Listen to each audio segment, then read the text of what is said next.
Ladies and gentlemen, welcome back to the Long and Thick podcast, where we help you navigate the noise and cut through the bullshit in the health and wellness space. Perhaps not today, but we generally try to service that ambition whenever possible. Roniford Grantorius III, how the hell are you? In proper repetitive fashion. We're freshly beaned, baby. Freshly bunned. It is still Easter. Still Easter. And it's very delicious outside. Mm-hmm. The weather is prime. Yep. I'm feeling good. Feeling, pretty good.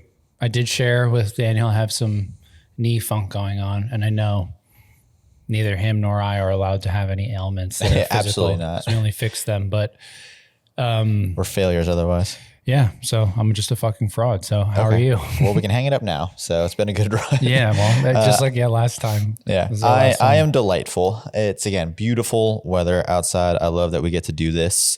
This is going to be something that we're going to call the alternate realities episode. But what, aside from hip funk, what's new?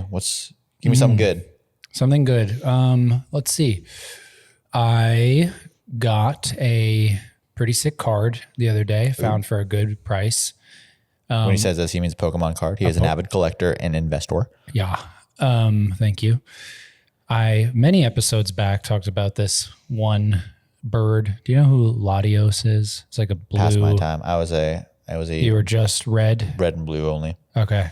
So this is, I think it is second gen though, meaning the following generation. Anyway, I got one of these cool silver border cards that are hard to find, sort of clean for a pretty good price. So I'm excited about that and some other goodies. I am thinking about sending us some stuff away. For grading?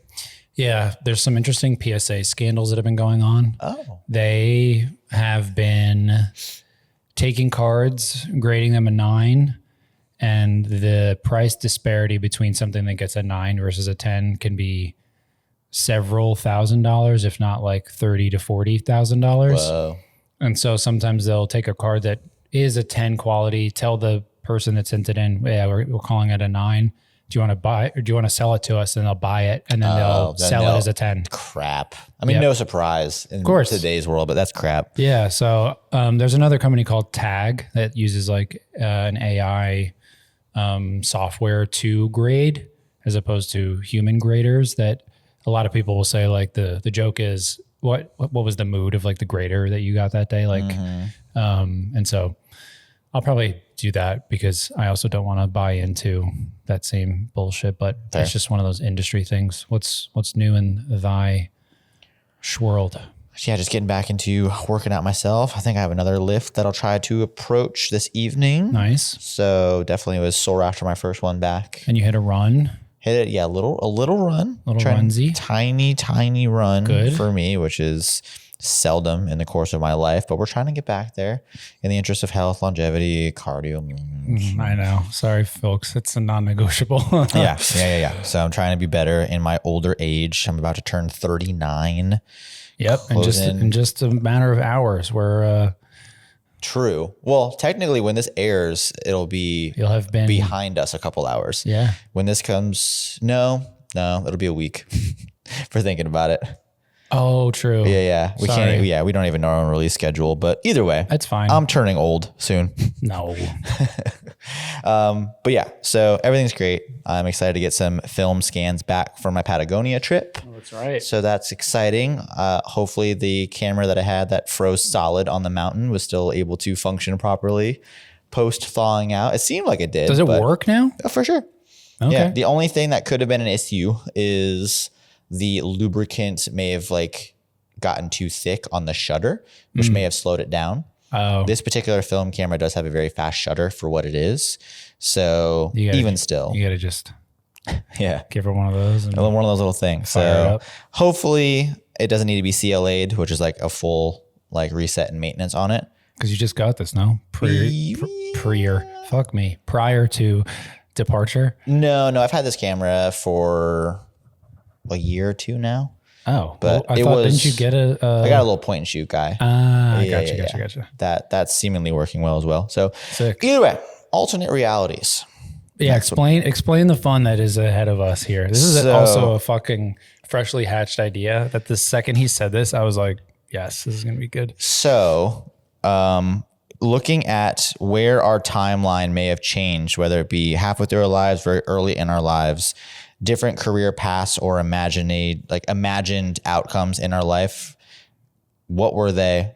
Where did they not happen? But furthermore, imagining they did happen, how are we going to talk like we've already exemplified that reality? Sure. And describe our experiences as an alternate reality being? Yeah. For some of them, we're going to go through 3 each. Yeah. Yeah. Do you want to start? Or do you want me to start? I will start. Please. So my alternate reality, when I was much younger, my end all be all was baseball player. Okay. How young are we talking? When I first hatched this idea, I mean, I was in Little League. I didn't do T-ball, but I was in Little League to like AAA. Is that like 5, 6? No. Like played from like 9 through 14. Okay. Nice. So I was like, And man, at that time, you were like, I'm going to do this.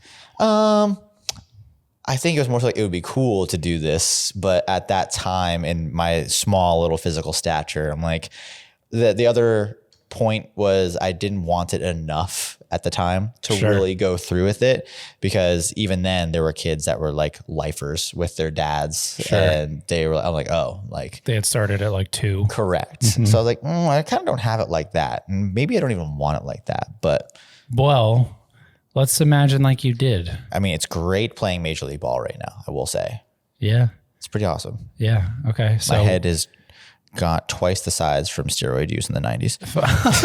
So you've become both a bobblehead and a professional athlete. Yes. What team are you playing for? I am playing for the Atlanta Braves. The Braves. Interesting. Okay. Infielder. Shortstop, perhaps. Okay. Yeah. Do you keep up with baseball outside of this? I used to in the 90s. I was actually a Braves fan in the 90s, which was interesting because they could always get a pennant but never get a World Series. And it happened year after year after year. They just they would just smoke the National League over and over. I'm like, this is so great. And then they wouldn't be able to either get to the World Series, or if they got to the World Series, they just fall flat on it. They won one when I was really paying attention. Sure. Okay. All right. So you're playing for the Braves. Yeah, it's great. You're a shortstop. Shortstop. What's your fucking baseball card show name? Daniel the something Colombo. Add in the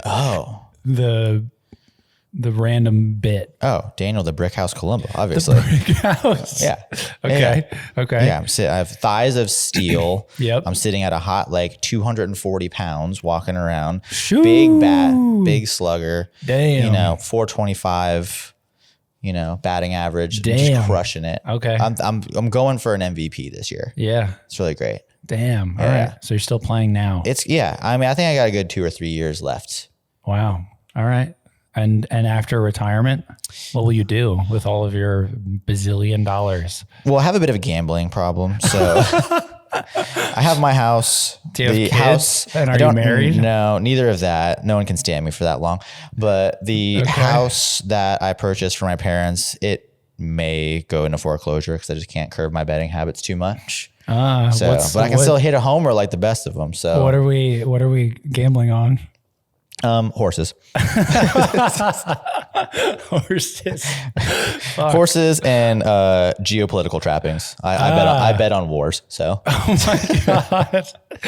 All right. Tell me the name of the horse that has won you the most money and the name of the horse that has fucking almost bankrupt you. The one that has won me the most money is little Sunflower Daisy, and the one that has lost me the most money is my own horse that I purchased called Brick House.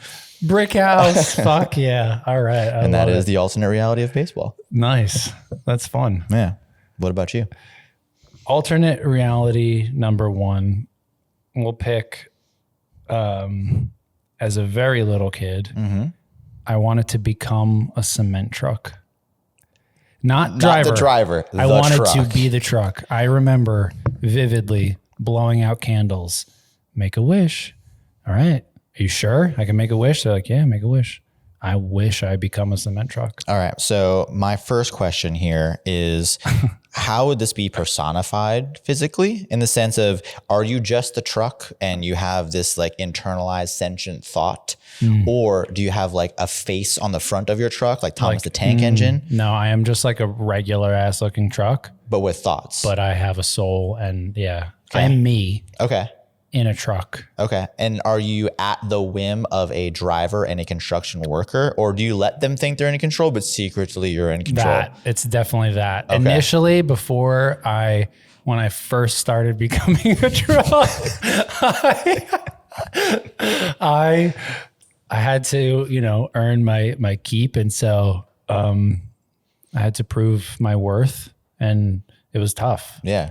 We're just really making foundations, really pouring columns, things like that. Mixing, fucking sloshing around. When did you make your first big break? I made my break in, part of this is that I went back in time too. So I've actually been born a cement truck in like the 80s. Oh. So 87, I made my first break. Okay. On a project in Manhattan. Okay.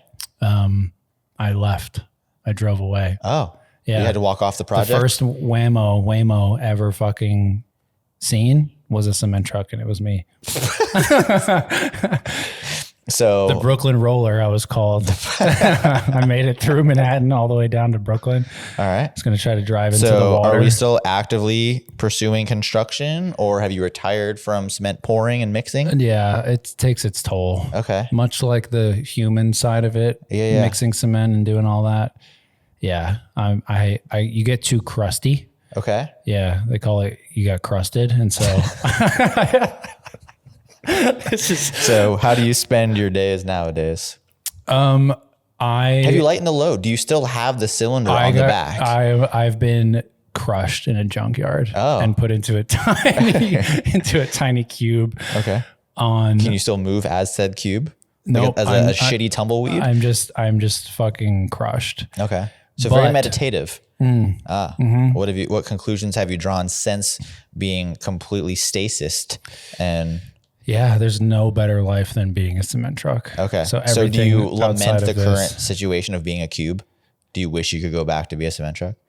No, because the toll you pay in crusting it's such a high that you experience mixing cement that nothing can parallel it. And so it's like, one day you're going to OD and overcrust, and I stayed on the edge and made it to cubedom, which means I fulfilled my final. All right. This is the Valhalla of cement trucks. You've gone to Cement Elysium pretty much. That's it, dude. So I hope that people don't even start this episode and just flick to the middle of it and are just so confused and perplexed. I agree, because that's what is happening right now. This is like a fucking acting exercise. Yeah. With that being said, so you, as a child, coming back to this plane of existence, cement truck, big time imagination. That's what you wanted. That was the wish. I had mad toys of cement trucks, and I fucking love them. And then this isn't part of my list. Don't worry, listeners. But there was a time when I was like, it'd be sick to be a vending machine. I don't know why. I don't know why. So were you hoping to somehow shed some of the emotional weight of being a human? Probably. And just wanted to be a simple fucking task, like mixing cement or being a vending machine. Okay. Yeah. All right. Right on. So there's that. Okay. Psychologists, do with that what you will. Show me the ink blots, whatever you like. He wants to be a little mangled metal and plastic cube. Yeah. There's some parallels there. Your turn. Okay. I'll probably put the second one last. I'll keep it still pretty much on the straight-ish and narrow-ish. Legitimately, another career path that I saw for myself was fighter pilot. Okay. It got abolished somewhere in my teens. One, because I really just didn't go through the channels to figure out how to make that a reasonable reality. Sure. Like what was the highest likelihood of success there? But growing up, being an 80s and 90s kid, we had stuff like Iron Eagle, Top Gun, Project X.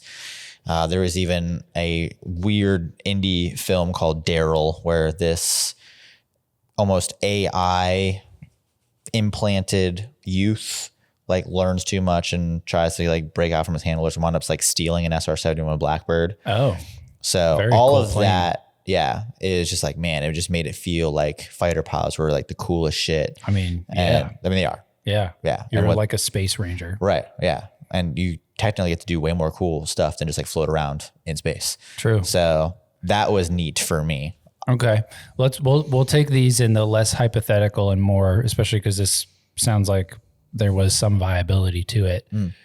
You said the avenues were not there to really make it happen. Maybe not. I just didn't explore them enough. It was like kind of just confounding. It's like, how, Sure. at the time I wasn't even thinking like it just starts with an easy military entrance and then you just test into it. And if your physical prowess and mental prowess Are up to snuff. right. So, but my mental prowess might have been, my physical prowess was not. And that probably is not even probably, assuredly is a limiting belief, which stopped a lot of things happening at that age. Sure. Where I was like, how am I going to do any of this? I'm not physically equipped at a genetic baseline to do any of these things. So that was shooting myself in the foot before I ever got to shoot any missiles, unfortunately. Damn. Is there any desire to like learn how to fly? Yes. You still want to like maybe? I do. That is an idle interest way in the back of the dome. Okay. Whether it be just some small format fuselage pilot or like a helicopter pilot. I think that would be cool. I mean, sketchy for sure, but Helis are spooky as fuck. yeah. Yeah. So, but yeah, that does seem interesting. It's maybe like a late in life side quest that I might Explore some private lessons and maybe getting it's not, a private, license so that you can just fly a little. Yeah, I personally don't have an interest to be a commercial pilot. Yeah. That's not to say that I can't do it. I have no interest. To anybody who For sure. Yeah, that's just, especially nowadays too, not to get like too grim and talking about the likelihood of stuff, but we are in such a weird place between supply and demand where we don't have enough pilots. They're just getting burnt out wholesale. Yeah. And they do usually have a forced retirement age, but we're kind of getting close to that for many of them because most of them came from wars and, the Korea, Vietnam, all of that. And we're losing way more pilots than we're going to be gaining, which is also a scary proposition because like, oh, unmanned flight. And it's like, Yeah. So either way. Okay. Well, what imagine that you had gone down that path. Paint the picture of how different your life in the first ways it comes to mind would have looked like. You join the military, you test in, you're on the path.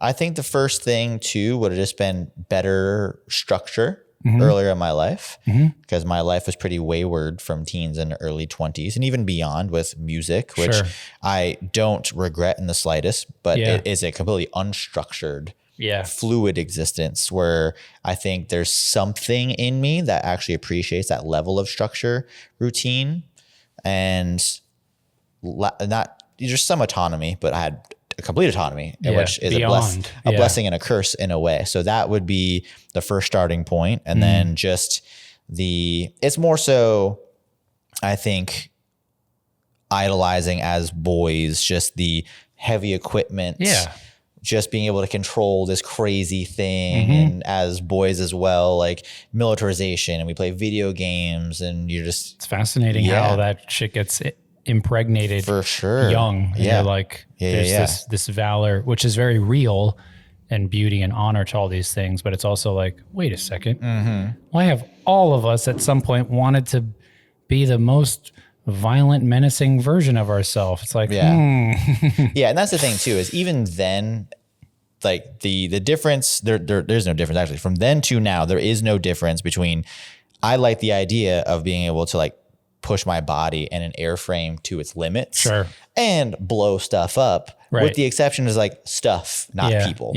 I never would have wanted that. I don't find any like pleasure or excitement in that whatsoever. Which then is the big rub why I'm glad I didn't do it, because Probably would have been dropping some bombs on some motherfuckers. Right. Yeah. So that's the one thing where I don't have that, or at least thankfully I've never had to find that dog gear. Yeah, to do that. So alas, no fighter pilot. What about you? Okay. Next up on the list, these are polar opposites. How do I want to go with this? We'll start with, will it have a pulse? it will definitely have a pulse. It is not an inanimate object.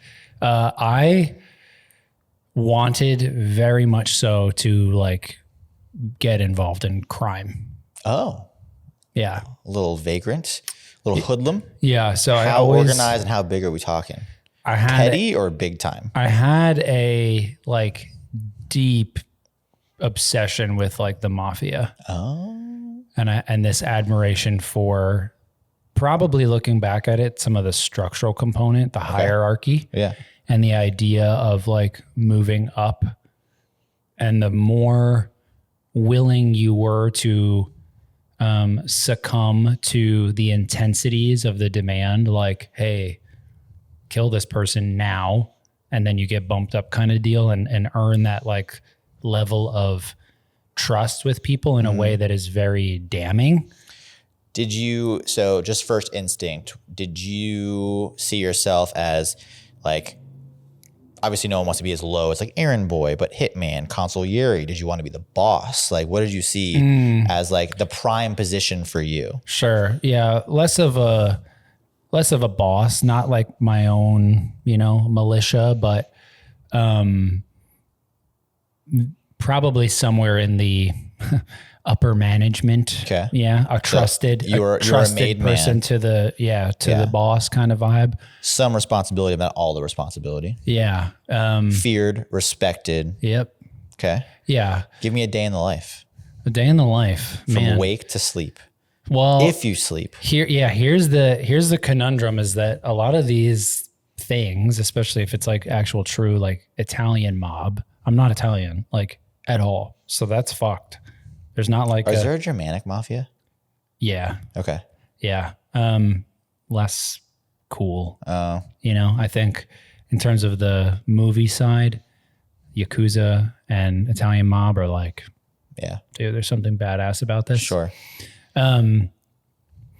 And we're for sure, I'm going to roll this one back. We are for sure talking in modern day sense, not in the 1940s sense. So. Yes. Yeah. I mean, I think this was not really truly something I was working towards. I just had, the proclivity to do fucked up shit. And I started stealing phones, selling phones, like making a lot of money. Boys hustling on the corner. Yeah. And then you start selling drugs, and then, you explore these things, and the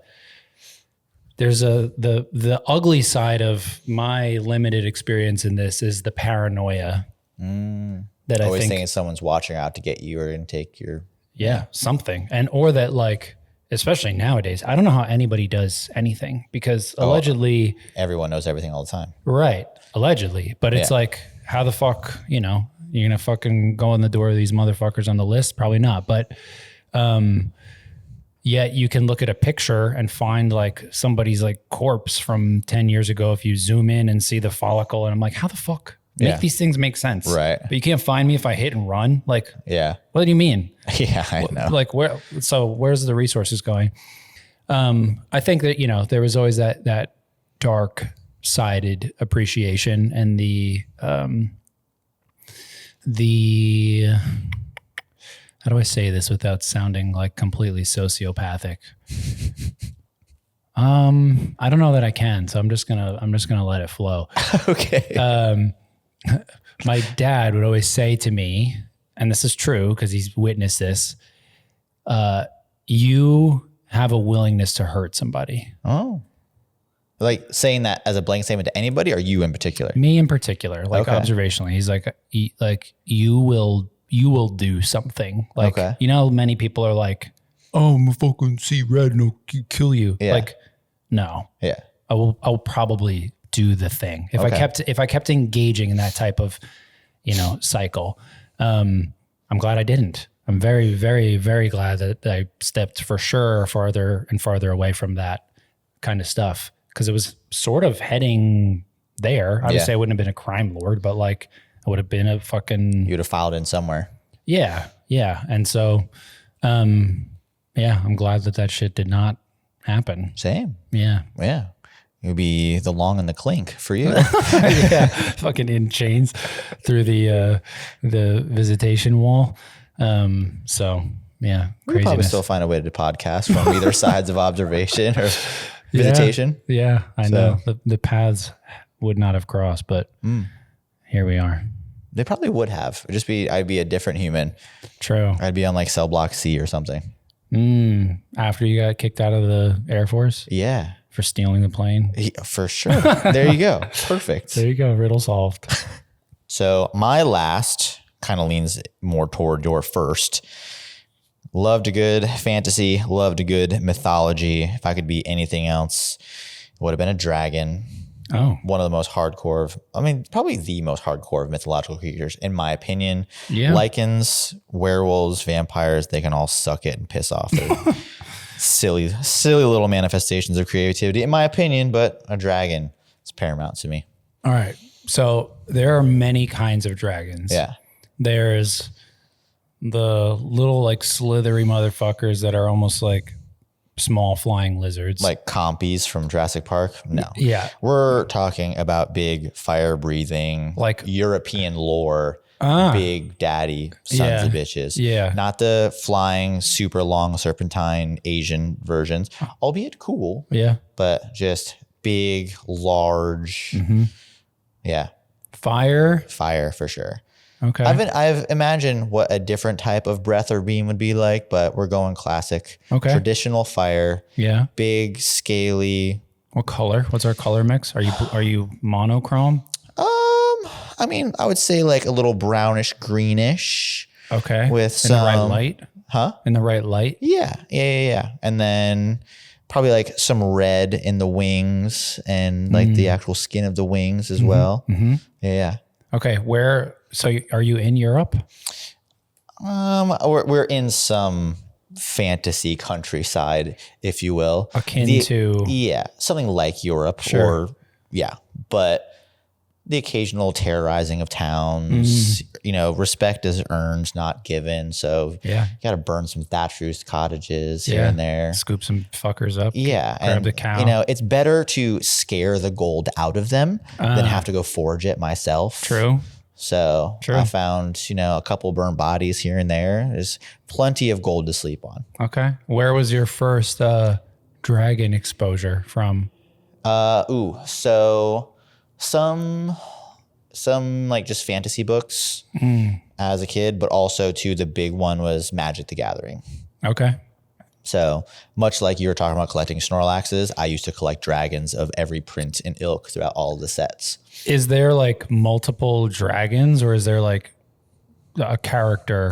In Magic, there are some actual like named character, like legends that are dragons, but a lot of it is just like, that's this dragon, that's that dragon. Okay. And it's just nondescript, looks cool, burns stuff, or conversely, several of them have different types of attacks and breath and beams and such. Like not lasers, fucking like acid or like ice. Or, correct. So, but yeah, I just thought it'd be really, really cool. And it's a powerful vision of an entity. Yeah. Arguably, like you said, the most insane. It's like, what's up? Say for like Godzilla, like a Gojira.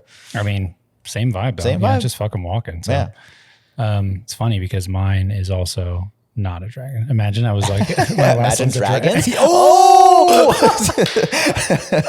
And thank you for being here. This is now we can just actually stop on our own volition and then apologize and say we'll never be doing this again. Yeah. Actually, no, what's really funny is that your dragon version is the one you described, the European, more classic, quintessential, dragon. And I grew up with a lot of Japanese rugs that had dragons on them that are much more serpentine. So I've always loved the like serpent dragon, like had a larger affinity for that kind. But Yeah. And I also, to clarify, I like the dragon anatomy to where like there are 4 arms and hind legs and wings. Right. Not the dragon that's just like mouth breath. Its arms are wings, which is like similar to a drake. Sure. And then just back legs. I think that's a little. But the arms can't be like T-Rex arms. No. They are like fully featured. Yeah. They can grab. They can. Yep. You can snatch. bicep curl. You can do stuff. Yeah. You ever see a Dragons in dragon the gym? deadlift an entire aqueduct? Me. Only in Shrek and when you've done it. So Yeah. Me. there you go. All right. What's yours? Last one. Last one is crazy. There was a timeline where I was going to be a pastor of a church. Oh. Yeah. Do you recall some of these? Like this was Not directly to that effect, but all of your missionary work and things like that. like this was happening. Like I had applied to seminary. Okay. And part of that process was going to be to go through that and then pastor a church in the city in New York. Okay. Yeah, these are from fucking cement truck to crime lord to pastor. There's many. So did avenues your observed propensity for potentially harming people, was that before pastor, after pastor? That was before. So this was, I was just like kind of the overcorrection to be like, 100%. I should never hurt someone. I should go. I should actually save the world. Yeah. Is what the alternative was. Okay. You want to breathe fire though, man? Come on. Yeah. Right. So yeah, I mean, really that path began probably, I had gone to church as a young buck with my family, to a Lutheran church. So for anyone who's 0% exposed to religion, especially within Christian sects, Lutheran and Catholic and Protestant and Baptist and all these things are like their own, denominations, what they're called. So started in that denomination and then, like I said, smoked weed on my confirmation day. I thought I was on Easter, but I remember that it wasn't. And eventually got way, way, way more involved in the church and did a ton of missionary work, had done stuff in Africa, spent months in Brazil, was going to move to Brazil and do anti-human trafficking work over there alongside some churches and things. And let's see, I think it was somewhere in the mix of coming back from Brazil and then feeling odd about how much time I spent in a community that was not truly where I lived. I was living on Long Island, working from Long Island, but most of my work and stuff was in the city in Manhattan, and my main church was in Manhattan. And I moved up the ranks in the church, right? Was leading teams and overseeing people and whatever. And it's fascinating looking back at that stuff and thinking about how those same kind of hierarchy itches get scratched instead of me shooting people in the back of the head and throwing them in a dumpster. I was leading prayer teams, but eventually stepped back from that a bit because of the community sort of rift, and was just working through things that I guess I'd always been there in terms of my own reluctances and confusions and frustrations with organized religion. And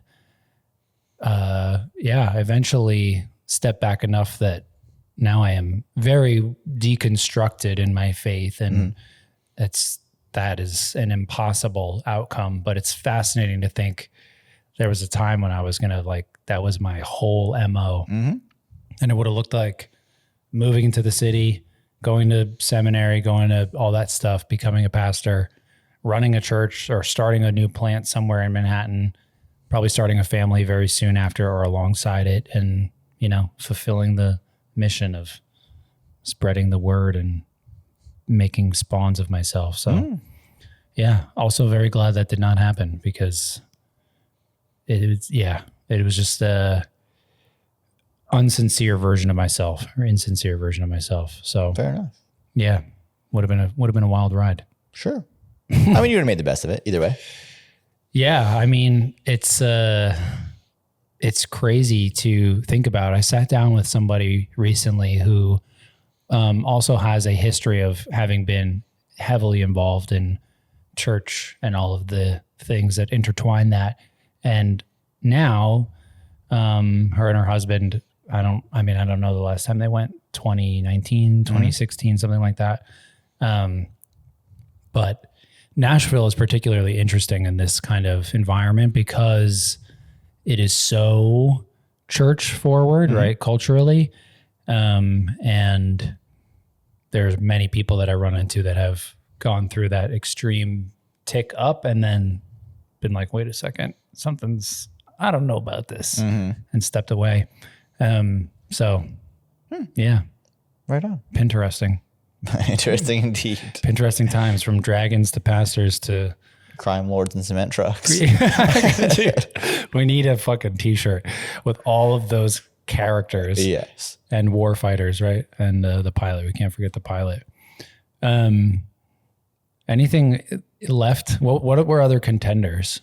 I think as a boy too, again, just in the equipment thing, it would just be like firefighter or Sure. That was pretty much it. Were there any other career paths that you thought about like going down? Like for me, I was gonna go to the police academy or be a nurse. Like I was in nursing school for a minute. I was registered to take the police test in the city. It like had a lot of those kinds of things. So it's interesting. Some people don't. Some people have like none. They're like, oh, I don't know. I just got this job and I'm never going to change it ever again. Yeah. My first attempt at a career path before getting swayed by the romance of music was computer programming. So I did that for a couple of years, but at the time, Working in it or learning it? learning it, I just going to school for it. I got an associate's in it. Okay. Thought I wanted to take it, but I wasn't really locked in and focused enough just with music being the way it was. Yeah. So that was in contention at some point. It was the only other thing other than music, restaurant administration, and fitness and coaching that I've really ever pursued. Okay. Okay. And there's maybe a little flame in there to fly a plane at some point. At some point. Yeah. Yeah. Or be like a rancher or something. Okay. I don't necessarily want to be, I don't want to have all the responsibilities of running a ranch, but it is just being out in the mountains and actually being on a ranch in Patagonia. It's this is very sick. Yeah. Yeah. I don't think like walking, I mean, there's the disparity, right? I don't think walking out onto like a porch or a deck and being in that view would ever get old. True. But I mean, I've done a little bit of ranch work in my day and like waking up at 4 a.m. and not getting done until like the evening just to make sure everything's straight through. Yeah. It's like, I don't know if I want to do that. Yeah. It's very fucking hard work. Damn. So fun stuff. Yeah. Alternate realities. Yep. Hatched and. I mean, they're probably alive and well in the multiverse somewhere. A version of ourselves is probably doing it. Since that Hadron Collider. Oh, yeah. It's a real thing. True. Go look into that, you fuckers. We'll catch you next time. Long and thick. Bye.